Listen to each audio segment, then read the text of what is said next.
Hello class 12th. I hope all of you are fine and fit. Today let's discuss chapter number 4 of your book Flamingo. Name of the chapter is The Rat Trap. It is a long story. It will take long time to discuss. So I will be presenting this chapter and discussing this chapter with you in parts. Okay. The Rat Trap chapter has been written by Selma Lagerlöf, okay, who was a Swedish writer whose stories have been translated into many languages. You know, a universal theme runs through all of them, and that is a belief that the essential goodness in a human being can be awakened through understanding and love. This story is set amidst the mines of Sweden, mines which are rich in ore, iron ore, which figure large in the history and legends of that country. The story is told somewhat in the manner of a fairy tale. Dear students, this story, as has been told here, that it is having a theme, and in most of the stories of Selma Lagerlöf, the same theme runs through, and that is a belief. The writer has a belief that essential goodness in a human being can be awakened through understanding and love. Particular theme of this chapter is the trap of material benefit that most human beings are prone to fall into. Okay, material benefits, you know, what are the material benefits? Material benefits are the riches, are the joys, okay, craving for money, craving for good house and a wonderful life. These are material benefits. And each human being is prone to be trapped in these material benefits. So the theme is the trap of material benefit that the most human beings are prone to fall into. However, every human being has an essential goodness that can be awakened through understanding and love. This theme has been developed with the help of metaphor of the rat trap.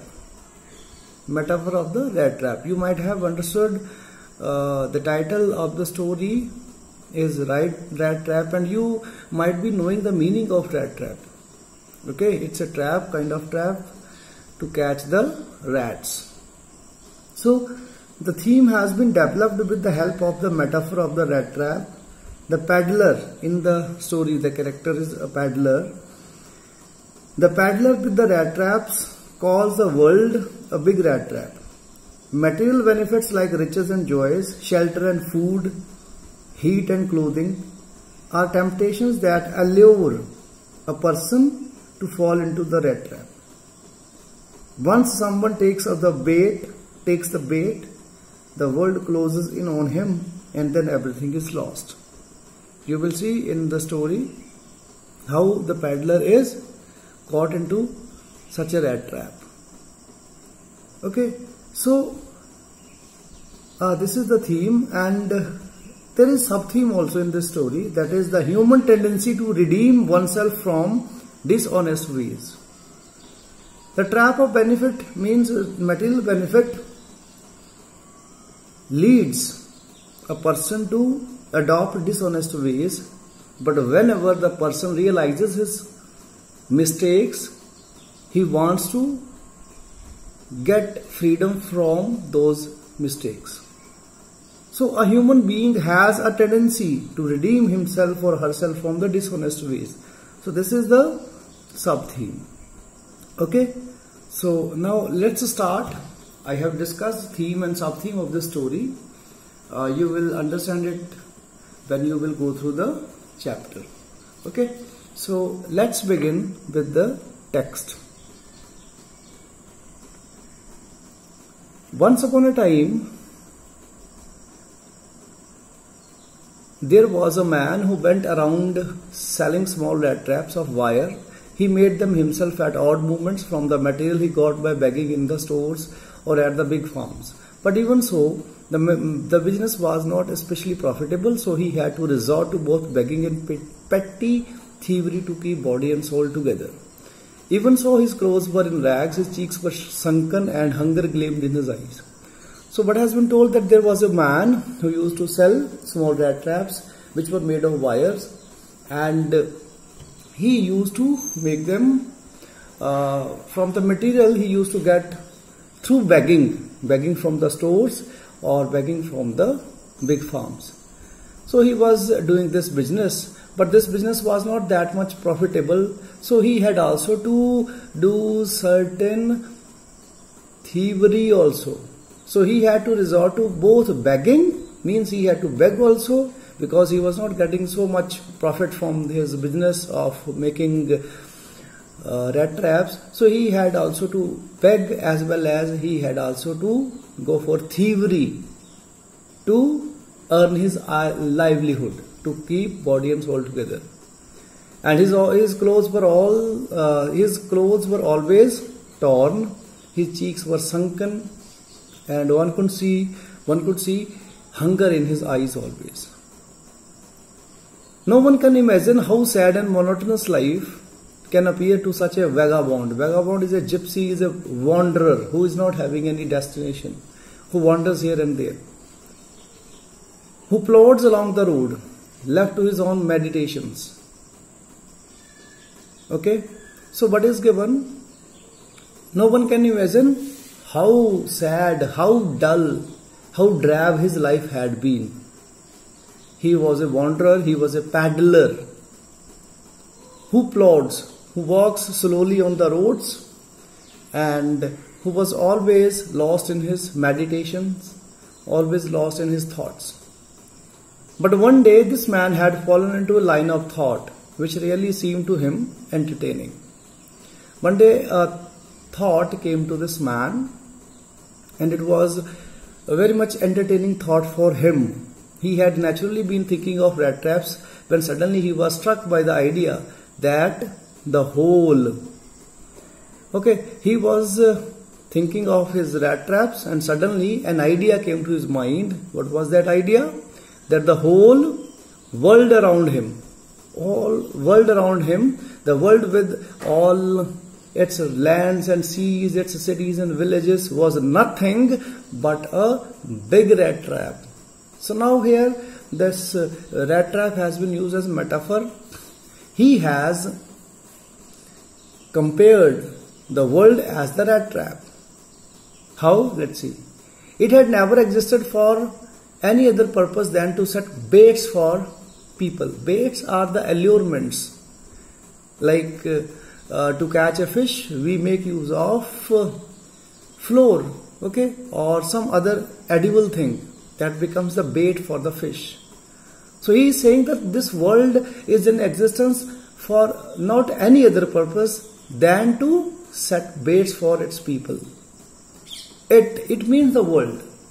It offered riches and joy, shelter and food, heat and clothing, exactly as the rat trap offered cheese and pork. And as soon as anyone let himself be tempted to touch the bait, it closed in on him, and then everything came to an end.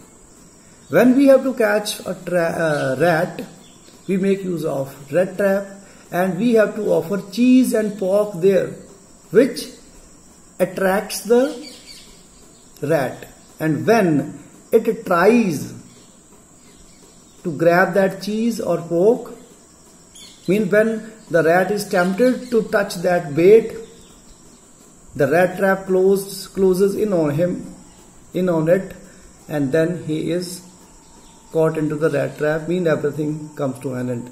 In the same way, the author wants to say that the world, it has other weights like shelter and food, like riches and joys, like heat and clothing. All these are baits for the common human beings, and whenever we try to touch them, the rat trap is closed in on us, and then we are caught into the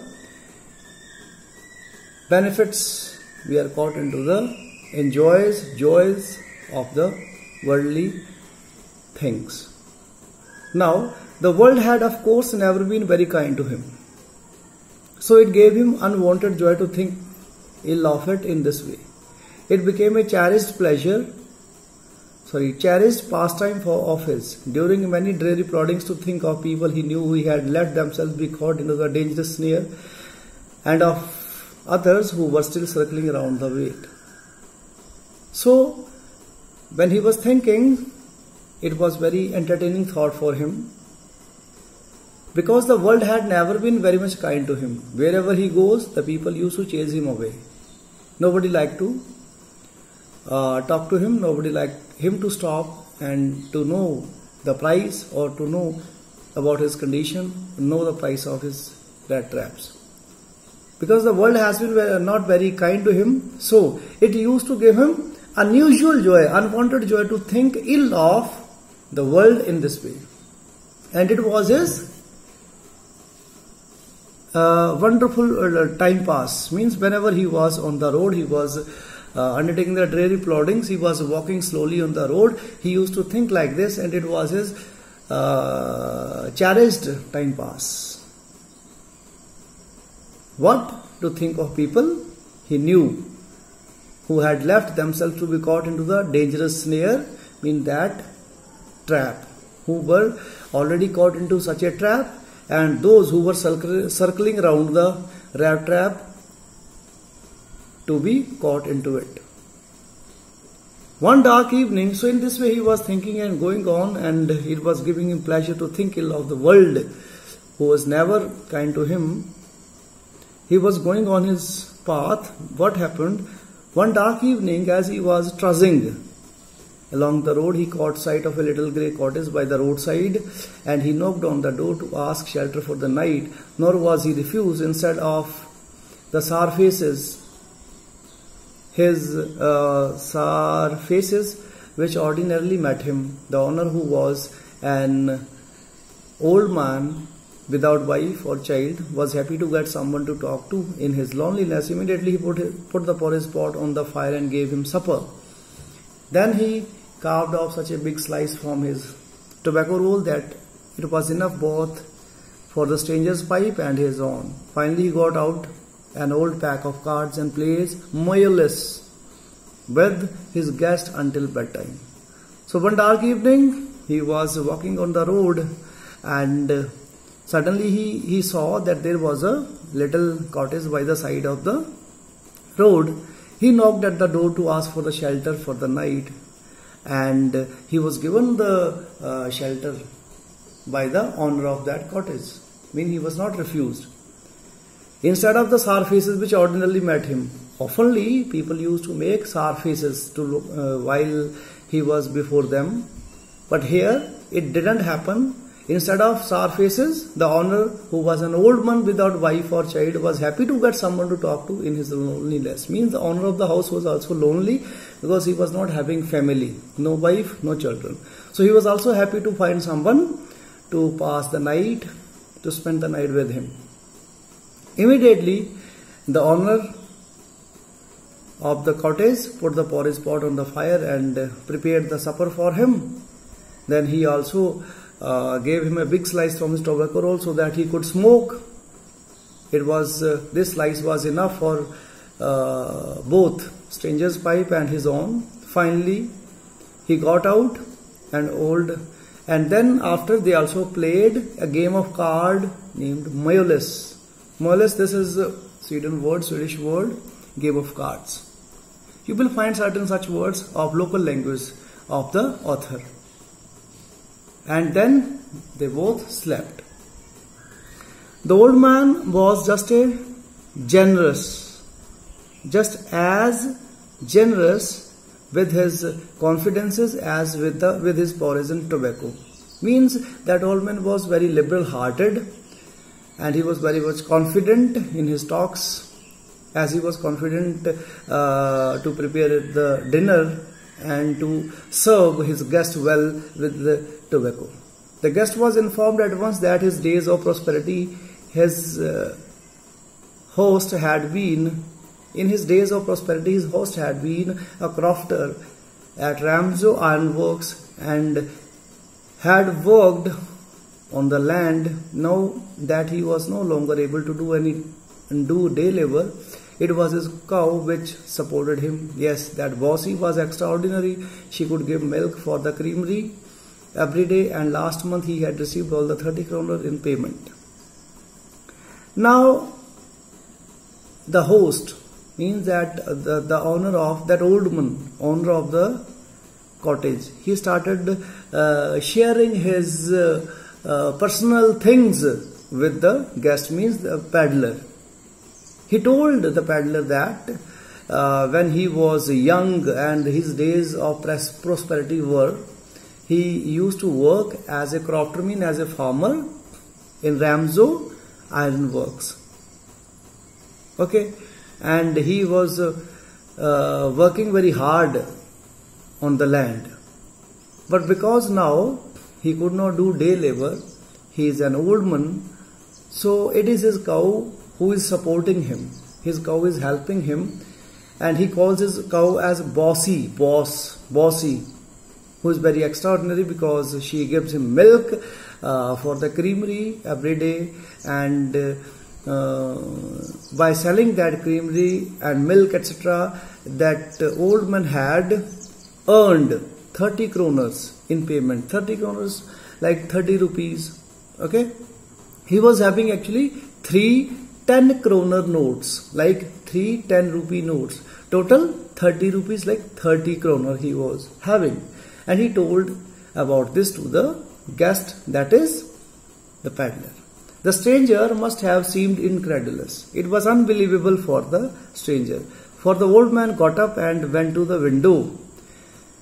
Why was it incredible for him? Because nobody tells the guest about such things, like he has earned this much or he is keeping all this money here and there. Everything was told by him to the peddler, so it was incredulous for him. Because old man got up and went to the window, took down a leather pouch which hung on a nail in the very window frame, and picked out 3 wrinkled 10 kroner bills. Bills mean notes. Immediately after, the old man got up and he went to the window, and from there he took down a leather purse. It was hanging on a nail very much near the window frame, and it was carrying 3 10 kroner bills, wrinkled 10 kroner bills, and he showed them to the peddler. These he held up before the eyes of the guest, mean he showed him, nodding knowingly, and knowingly he did it, and then stuffed them into the pouch, means then they were thrust back into the pouch. Now what happened then? They slept, and what happened? The next day both men got up in good season, in good mood. Both the men, they got up.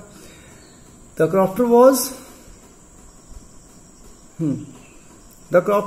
in a hurry to milk his cow, and the other man probably thought he should not stay in bed when the head of the house had gotten up. Crofter went to milk his cow, and peddler thought that I should also get up because the owner of the house has already got up. They left the cottage at the same time. The crofter locked the door. Both of them left the house at the same time. Then the crofter locked the door and put the key in his pocket. The man with the rat trap said goodbye and thank you, and thereupon each went his own way. Okay.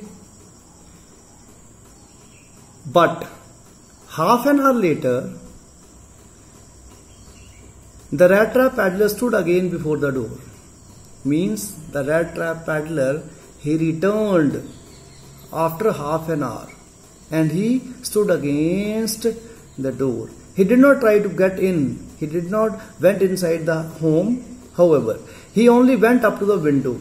Smashed mean broke a pane, stuck in his hand, and got the hold of the pouch with the 30 kroner. He took the money and thrust it into his own pocket. Then he hung the leather pouch very carefully back in its place and went away. Means the peddler made the thievery. He stole the money by breaking the window pane. He took the money and he put it, means thrust it into his own pocket, and the leather pouch was hung very carefully at its place, and he went away. Dear students, in the right side you can see certain questions.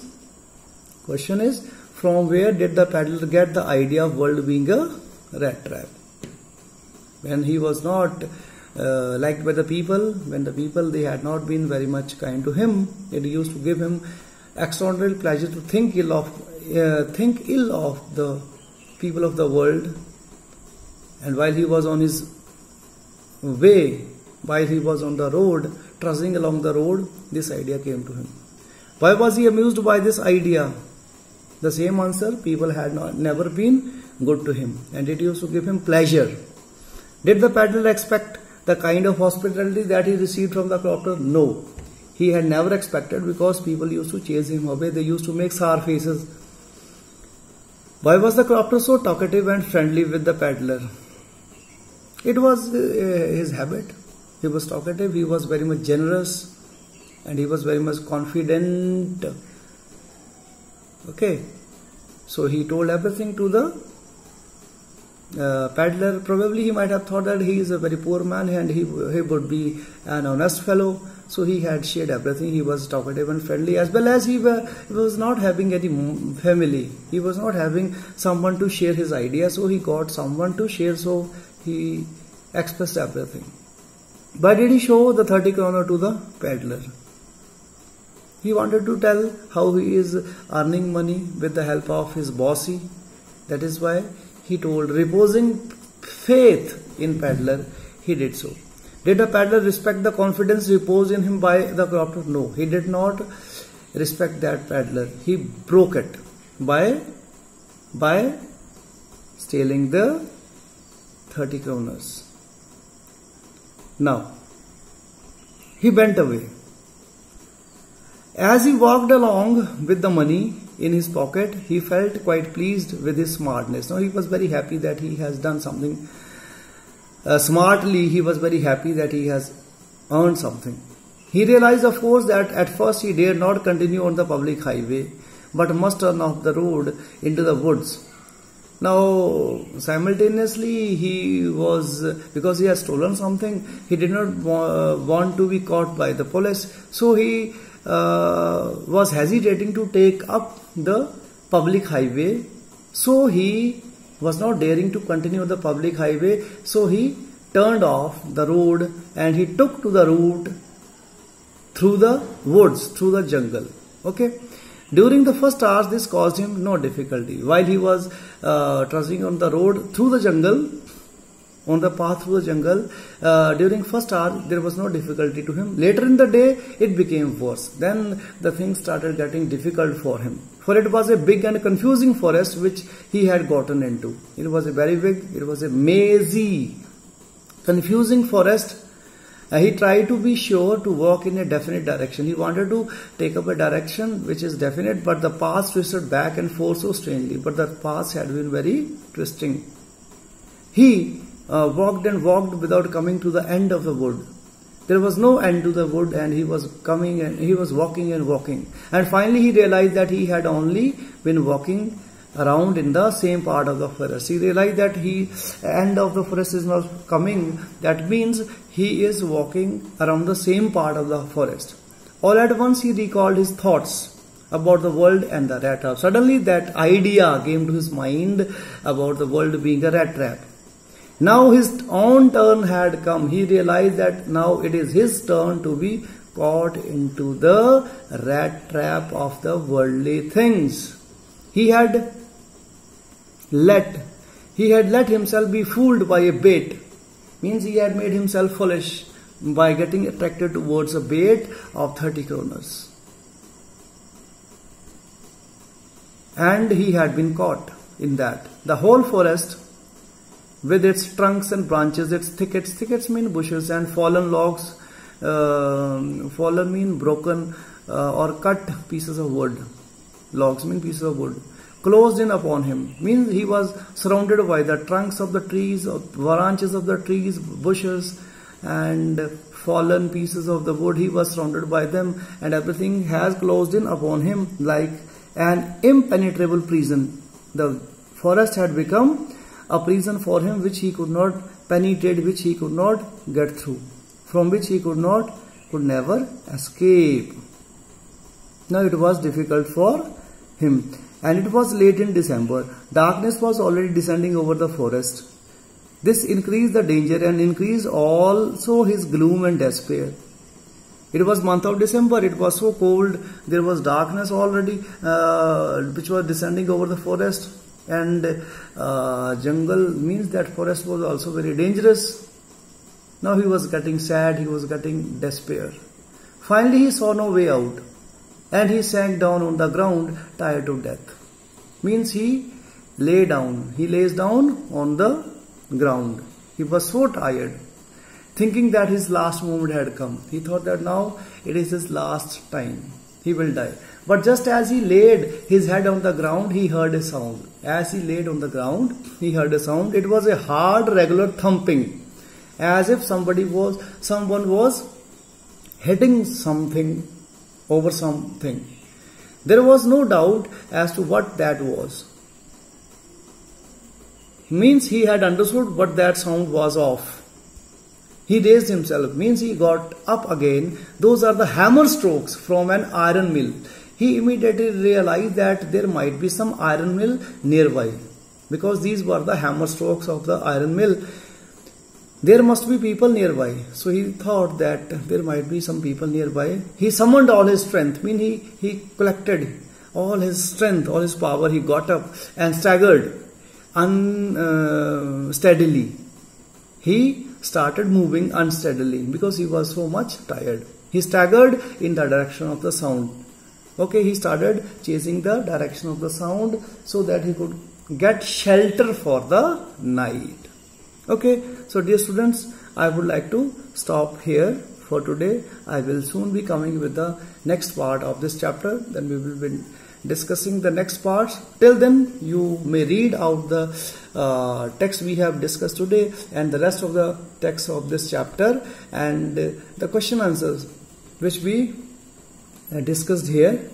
Here are 6 question answers, short answer type question answers. You may note down the answers in your notebooks. Write down the answers of these questions in your notebook. Until then, keep reading, stay safe, stay happy. If you find any problem, please make call.